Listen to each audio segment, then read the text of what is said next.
Today we shall reflect on the life of St John Chrysostom. St John Chrysostom was the son of a Latin father and a Greek mother. At the age of 23, his friend Saint Basil and Saint Melitius, bishop of his native Antioch, turned him away from the Greek classical studies, in which he had already attained considerable proficiency, and directed him instead to study the Holy Scripture. 2 years later, he was baptized, ordained a lector, and thereafter lived for several years as an anchorite in a cave. Made a priest in 386, John became the very eyes, ears, and hands of his bishop, and turned more and more to the writing of treatises and books, many of which have come down to us. His greatest asset, however, was the spiritually deep content of his preaching, which came to influence life throughout the East, earning him in the process the Greek suffix Chrysostom, meaning golden-mouthed. God granted him the privilege of holding the blessed come down from heaven during his Mass to assist at the consummation of the great mystery. After he had spent 12 years in priestly ministry, John was brought by stealth to Constantinople by the Emperor Arcadius, for he realized that the people of Antioch would not willingly let their idol depart, and there consecrated bishop of that great eastern metropolis.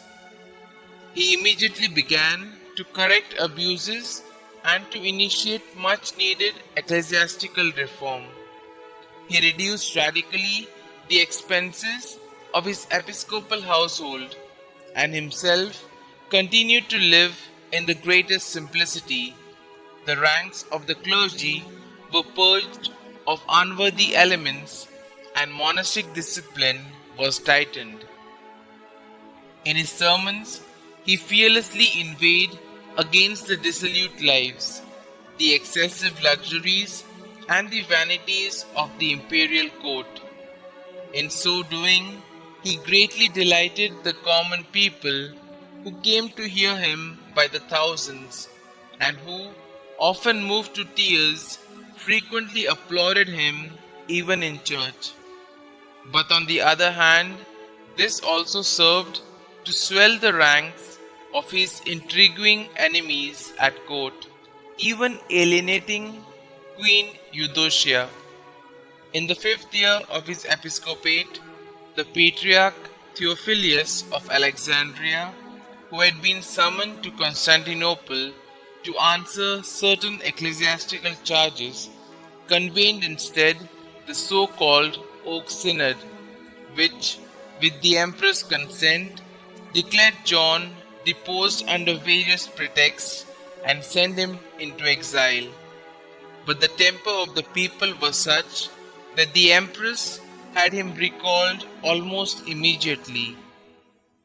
As soon as things had calmed down, however, and after 2 failed attempts on his life, John again was banished to Armenia and the wild east of the Black Sea, where, subjected to long marches and exposed to the elements, he passed away on the 14th of September 407.